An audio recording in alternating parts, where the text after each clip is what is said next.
Kemudian kita akan bahas beberapa poin dalam masalah mengusap kuku.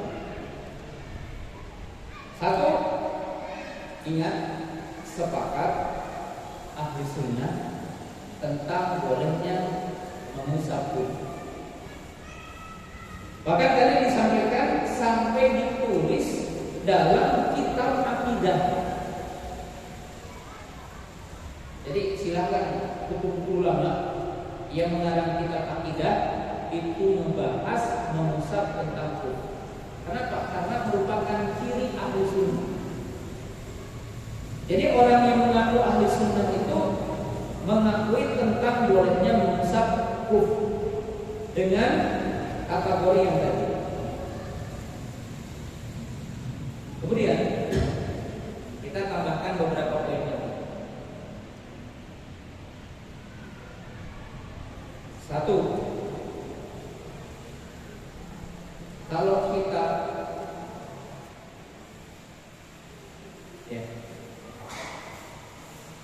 berwudu dengan mengusap kuku,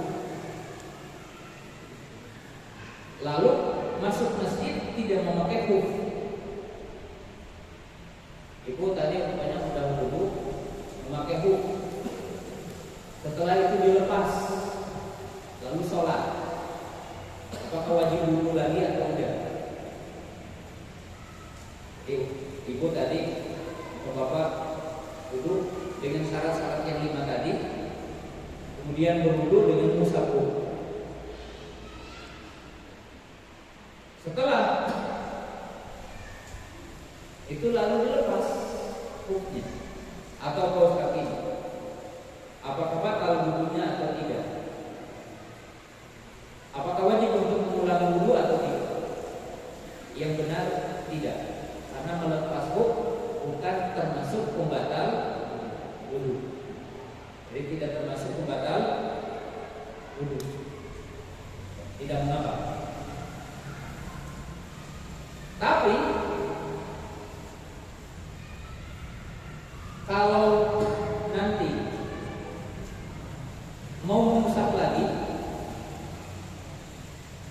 kemudian batal, kemudian dilepas, ingat. Jadi lihat. Kalau orang memakai kuku, kemudian dilepas, kemudian setelah dilepas batal, kemudian dipakai lagi kaos kakinya, maka tidak boleh mengusap kuku setelah itu. Karena syarat yang pertama tidak ada, atau syarat yang kedua tidak ada, yaitu ketika memakainya lagi dalam keadaan tidak bersuci. Jadi kalau ingin memakai lagi itu bersuci lagi, supaya nanti ketika kita akan berwudu bisa mengusap kuku. Karena disyaratkan kalau kita akan mengusap kuku, disyaratkan harus berwudu terlebih dahulu. Itu syarat. Jadi itu bagian dari syarat. Itu yang kedua. Yang ketiga, lebih jelas. Kapan para bapak, para ibu menghitung sehari semalamnya? Jadi menghitung waktunya. Jeda sehari semalam. Dari kapan? Apakah dari sejak memakai kuku, atau dari sejak mengusap setelah batal, setelah memakai kuku, atau dari sejak batal? Mungkin supaya paham. Tadi kan saya kasih contoh, ibu memakai kuku, memakai kaos kaki lah supaya mudah. Jangan pakai kuku, bahasanya biar lebih yang pakar, lebih yang real. Ibu tadi jam 4 sore memakai kuku, memakai kaos kaki. Setelah ibu berwudu, pukul 4. Kemudian ada kegiatan kemudian bakal. Jam 6 sore, artinya maghrib, katakanlah jam 6, udah. Ibu batal dan ingin sholat, kemudian ibu berwudu dan mengusap khuf. Apakah penghitungannya dari jam 4 tadi atau dari jam 6? Atau dari mulai ibu batal, katakanlah batalnya jam 5 sore, jam 4, jam 5, jam 6. Dari kapan ibu menghitung untuk sehari semalam itu? Apakah dari mulai memakai khuf? Apakah mulai dari batal? Atau dari mulai mengusap? Maka Allah Ta'ala alam, pendapat yang paling kuat dari 3 pendapat tadi, yaitu dihitung dari awal mengusap. Jadi ketika ibu awal mengusap khuf adalah jam 6, maka berarti boleh sehari semalam tidak melepas kaos kaki untuk beberapa kali dulu. Ya, artinya berkali-kali dulu tetap tidak mencuci kaki selama tidak melepas apa? Khufnya. Sampai kapan? Sampai jam 6 lagi besoknya. Jadi sampai jam 6 lagi apa? Besoknya. Itu kategori awal apa? Menghitung. Di awal menghitung. Jadi itu beberapa poin yang sangat penting. Terakhir karena waktunya. Tadi minta jam 5. Terakhir. Kalau para ibu ditakdirkan ia pakai sepatu, ia pakai kaos kaki, kan mungkin pakai sepatu, ia pakai kaos kaki, ya. Maka perlu diperhatikan. Satu, yang diusap apakah boleh sepatunya saja atau perlu juga dengan kaos kakinya? Begini, mungkin jangan dibayangkan sholatnya di masjid ya. Bisa saja suatu ketika ibu sholat di lapangan yang tidak harus membuka sepatu. Nah, jika ibu memakai kaos kaki dengan syarat yang tadi, memasukkan kaos kaki, udah bersuci, kemudian setelah itu memasukkan sepatu, maka bagi ibu cukup mengusap atas sepatunya, tidak perlu dengan kaos kaki. Gitu. Tapi kalau begini, ibu memakai kaos kaki dengan syarat yang tadi, berwudu lalu memakai kaos kaki. Setelah batal baru memakai sepatu. Jadi setelah batal baru memakai sepatu. Berarti apa? Kaos kaki yang sesuai dengan syarat, sepatunya tidak dengan apa? Syarat. Maka ketika akan mengusap, tidak boleh mengusap sepatunya. Yang harus diusap adalah kaos kakinya, karena sepatunya apa? Tidak memenuhi syarat yang 5 tadi. Ada salah satu di antara yang 5 tadi. Itu yang apa? Kedua, terakhir. Kalau ibu sekarang memakai kaos kaki dengan syarat yang tadi, berwudu dulu, kemudian memakai sepatu dengan syarat yang tadi, kemudian batal, kemudian berwudu, mengusap atas sepatunya saja. Kemudian setelah itu dibuka sepatunya, tapi tidak dibuka kaos kakinya. Ya. Apakah wajib mengusap kaos kakinya secara khusus? Setelah itu tidak perlu. Kalau kita sholat tidak perlu lagi mengusap apa? Kaos kakinya. Walaupun sudah dibuka setelah itu. Ya. Mungkin itu poin-poin yang saya bisa jelaskan di kesempatan sore hari ini. Mudah-mudahan menjadi salah satu ilmu dan dipraktekkan Dipraktekkan artinya ya coba di rumah gitu praktekkan sunnah, karena ini sunnah ya. Dan ini sunnah. Jadi kalau memakai kaos kaki dengan syarat yang tadi ya dipraktekkan, karena Islam itu perlu dipraktekkan, perlu dirasakan bahwa ini boleh, wah ini syariat, dan tidak perlu ragu. Aduh, ini kayaknya nggak enak kalau nggak mencuci gitu ya. Jadi tidak boleh begitu dalam syariat. Ketika Allah Subhanahu wa ta'ala, ketika Rasulullah itu membolehkan, maka kita sebagai seorang muslim harus merasa tumanina dengan perintah Allah dan Rasul.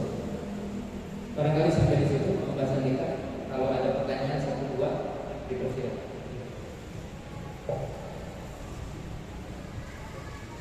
Ada yang mau bertanya?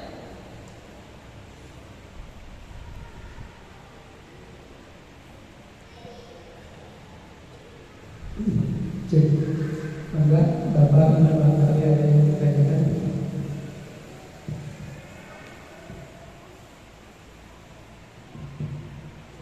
Atas nama Assalamualaikum warahmatullahi wabarakatuh.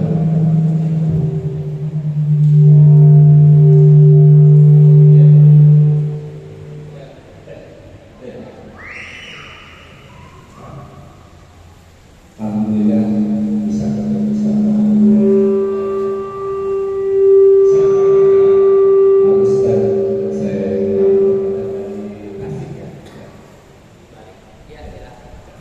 Begini, alhamdulillah tadi menyimak sangat jelas dan dapat kita pahami tentang mengusap mushaf ini gitu. Dan itu sepertinya banyak di antara kita yang baru tahu gitu, karena jarang digunakan gitu ya. Karena mushaf itu sering digunakan ketika dulu di medan pertempuran di gurun pasir gitu. Adapun kita di Indonesia banyak air. Yang ingin saya tanyakan begini, tadi kata saya kan ini harus dipraktekkan nih, gitu. Nah, karena di kita tuh banyak air, terus keadaan kita tidak lagi sakit gitu. Jadi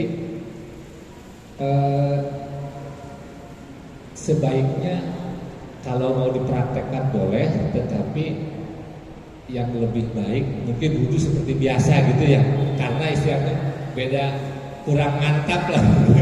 Kecuali kitanya mungkin sakit atau kita lagi camping, nah itu boleh gitu mempraktekkan. Jadi kalau mau mempraktekkan ini coba sambil camping di gunung lagi atau naik gunung gitu ya. Kalau sengaja di rumah sepertinya kurang nyaman lah gitu. Nah ini apa namanya itu tanggapan tadi terhadap yang disampaikan oleh saya untuk dipraktekkan. Nah begini, saya ada pertanyaan, mungkin tidak ada kaitan dengan mushaf, tetapi ada kaitannya dengan bulan ini gitu. Bulan ini kan bulan Maulud gitu ya, Rabiul Awal. Yang ingin saya sampaikan seperti ini. Saya pernah membaca share di grup WA gitu. Mohon penjelasan dari saya. Ada satu kitab katanya itu coba saya lihat sebentar. Ini betul tidak gitu? Sudah dianalisa belum oleh saya gitu? Ada satu kitab kitab Animatul Kubro Halal Alamin fi Maulidin Nabi Waladi Adam. Ini katanya karangan Imam Ibnu Hajar Al-Haytami. Di situ ada asar yang disampaikan oleh Abu Bakar, gitu, Ali, bahkan pendapat-pendapat para imam seperti Imam Syafi'i, Imam Al-Hardin Al-Razi dan lain sebagainya, bahkan sampai ada 11 gitu. Nah, itu sahih tidak gitu deh itu. Karena saya sering mendengar beberapa pandangan bahwa tidak ada dalil secara tekstual tentang Maulid Nabi gitu. Nah gitu. Tapi kalau dalam kitab itu sepertinya ada gitu asar yang disampaikan oleh Misalkan disampaikan, ini saya di grup WA ya tadi saya lihat. Nah seperti yang disampaikan oleh Sayyidina Abu Bakar, man anfaqo dirhaman ala qiraati maulid Nabi sallallahu alaihi wasallam karena rafiki fil jannah. Ini Sayyidina Umar, man abdumah maulidi faqad ahyal Islam. Banyak lagi ini, ada Utsman, ada Sayyidina Abu Bakar. Ini share di grup ini bisa dilihat. Nah, itu bagaimana tanggapan Ustaz gitu. Gitu. Terus yang kedua, tadi disampaikan tidak ada hadis secara tekstual yang langsung disampaikan oleh Nabi tentang peringatan Maulid ini, tetapi bagaimana ketika peringatan Maulid itu dilihat dalam perspektif syiar Islam dan mahabbatul Rasulillah. Nah itu dua itulah. Terima kasih, Syekh. Assalamualaikum warahmatullahi wabarakatuh. Ya, insyaallah cukup mungkin satu pertanyaannya. Karena yang pertama yang wajib kita pahami bahwa adanya syariat mushaf huf ya bukan mushaf huf huf itu bukan karena tidak ada air dan bukan juga karena bepergian. Jadi disyariatkan mengusapuk bukan karena airnya sedikit dan bukan juga karena sedang bepergian.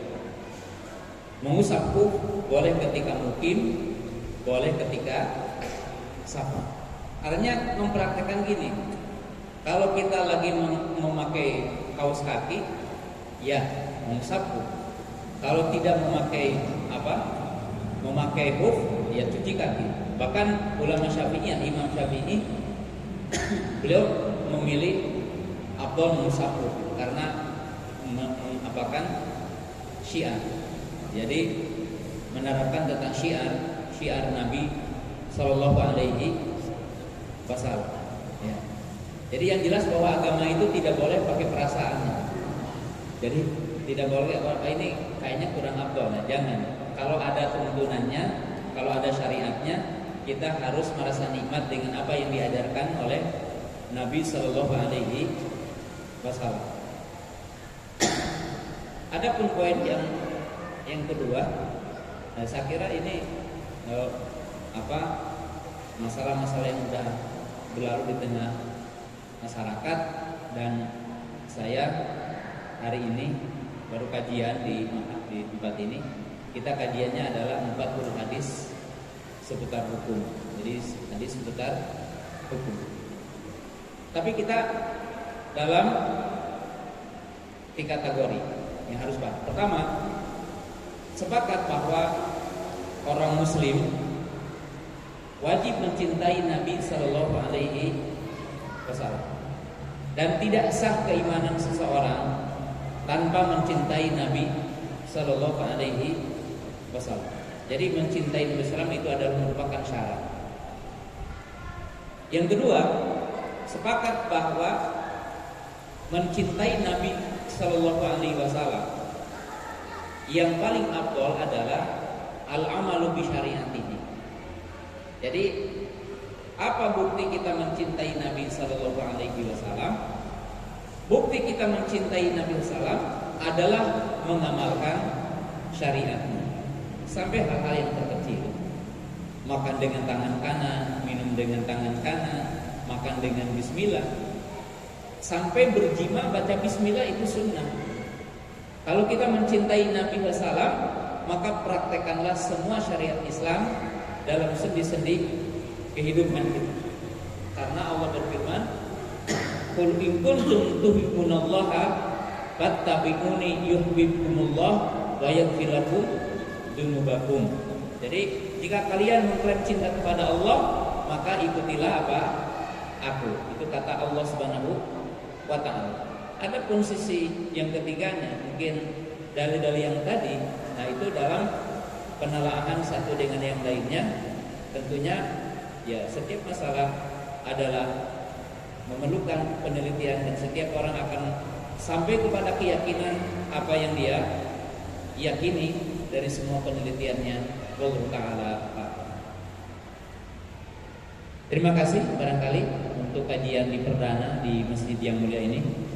Mudah-mudahan Allah Subhanahu wa taala memberikan taufik dan hidayah kepada kita, dan mudah-mudahan kajian ini adalah kajian perdana yang mudah-mudahan nanti kita akan berlanjut kajian ini dengan pembahasan yaitu 40 hadis seputar hukum, berarti sekitar 39 hadis lagi. Kita baru 5 hadis yang kita baca dalam hadis yang mulia ini. Terima kasih. Subhanakallahumma wa bihamdika asyhadu an la ilaha illa anta astaghfiruka wa atubu ilaik. Assalamualaikum warahmatullahi wabarakatuh.